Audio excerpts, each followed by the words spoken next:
Listen, you've got to stop making these 4 mistakes if you want to improve your website and start booking your dream clients. Hi, my name is Carissa, and on this channel, I make videos to help you polish your presence online. In this video, I'm sharing with you the biggest mistakes that you're making that can be keeping your website from being successful and profitable. So let's dive right in. Number 1, not enough white space. Some people might call me the white space queen because I consider it to be one of the most important things that you can do to keep your website very digestible and clean. It kills me when I see someone having text butting up way too close to the edges of the button, or maybe the text is butting up right to the edges of the screen altogether. Y'all, give your website a little bit of breathing room. Next, spacing between cursive letters.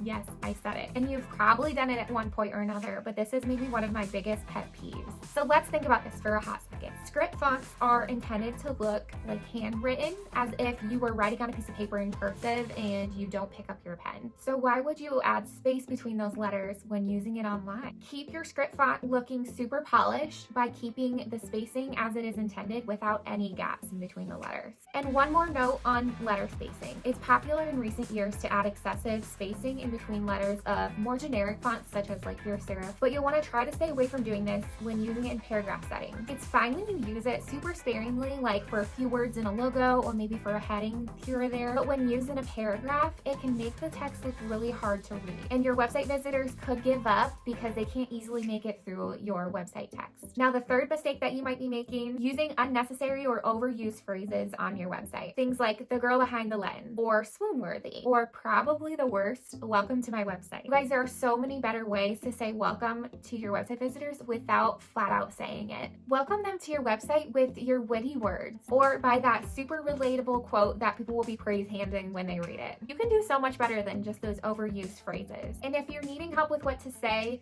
I have 2 videos that can help you a while back that talk all about your brand voice and personality and how to quickly add them to your copy and write your website's words without stress. And number 4, and quite possibly the one that I hound on the most, is your call to action. When I'm on someone's website and I scroll all the way to the bottom of a page only to find a dead end, I can't help but think of all the people who turn back around, hit the back button because there was nowhere to go from there. Think about when you ask a friend over to your house for the first time and they ask for a tour. You would probably take them room by room, guiding them around in a way that most makes sense. You wouldn't just let them roam free. And your website is the exact same. Guide your readers through your website in a way that makes the most sense. Make it crystal clear where they need to go next, and then before you know it, they're going to be on your booking page or checking out, because now they know all they need to know in order to finally pull the trigger. So again, at the end of each page, you must have a call to action that will tell them where to go next. For example, at the bottom of your homepage, send them to your about page so they can learn more about you. And at the bottom of your about page, send them over to your services page so they can learn